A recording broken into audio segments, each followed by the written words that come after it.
দ্বাদশ মানৰ কবিতা আঘোণৰ কুঁৱলী। প্ৰগতিবাদী কবি কেশৱ মহন্তদেৱৰ কবিতাসমূহত আমি কৃষক শ্ৰমিক আৰু সহজ সৰল সাধাৰণ মানুহৰ সুখ দুখ বেদনা আদিৰ চিত্ৰ প্ৰকাশিত হোৱা দেখা পাওঁ। এই আঘোণৰ কুঁৱলী কবিতাটিত আঘোণৰ পথাৰৰ এক মনোৰম চিত্ৰ অংকন কৰিছে। অসমৰ কৃষকৰ বাবে এই আঘোণ মাহটো এক প্ৰাণ প্ৰাচুৰ্যৰ মাহ। এই মাহত কৃষকসকলে পথাৰৰ সোণালী ধান অশেষ কষ্ট কৰি ঘৰলৈ বুটলি আনে। কবিতাটিত কবিয়ে কৰ্মব্যস্ত এখন পথাৰৰ বৰ্ণনা কৰিছে।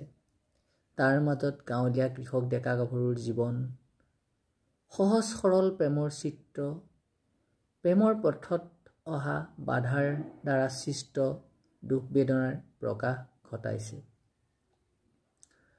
কবিতাটিত সোণবৰণীয়া আঘোণৰ ধাননি পথাৰৰ ধান দাই থকা মনোৰম পৰিৱেশে কবিৰ প্ৰেমিক মনটিক বাৰুকৈ আকৰ্ষিত কৰিছে।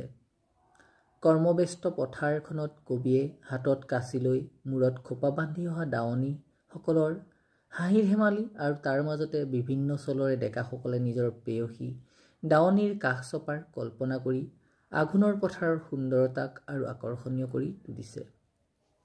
ইয়াৰ মাজতে কবিয়ে নিজৰ প্ৰেয়সী সেউতীৰ উপস্থিতিৰ কল্পনা কৰিছে। কিন্তু আঘোণৰ কুঁৱলীয়ে কবিৰ সকলো সপোন ধূলিসাৎ কৰি পেলাইছে। কিয়নো কুঁৱলীৰ বাবে কবিয়ে একো মনিব বা চিনিব পৰা নাই। ইয়াৰ পাছতো কবিয়ে পথাৰৰ মনোৰম দৃশ্যৰ কল্পনাৰ পৰা উভতি আহিব পৰা নাই।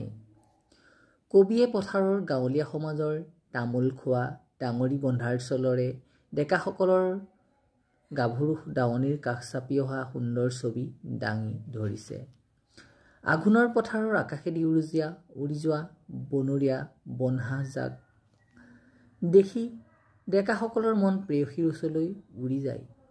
এই আঘোণৰ পথাৰত এই কৰ্মময় জীৱনৰ মাজতেও কবিয়ে উৰুলিৰ ৰাগিৰ লগতে প্ৰেমৰ ৰাগি অনুভৱ কৰিব পাৰিছে। কিন্তু কবিয়ে কুঁৱলীৰ বাধাৰ বাবে সেউতীক দেখা পোৱা নাই আৰু তেওঁৰ সপোন ক্ৰমাৎ হেৰাই গৈছে। শেষত কবিয়ে নিজ মুখে নকৈ নবৌকৰ দ্বাৰা নিজৰ মনৰ বতৰাখিনি আপোন প্ৰেয়সীক জনাব বিচাৰিছে। কিন্তু এই আঘোণৰ কুঁৱলীয়ে কবিৰ মনৰ সকলো আশা আকাংক্ষাক নিঃশেষ কৰি পেলালে। ধন্যবাদ।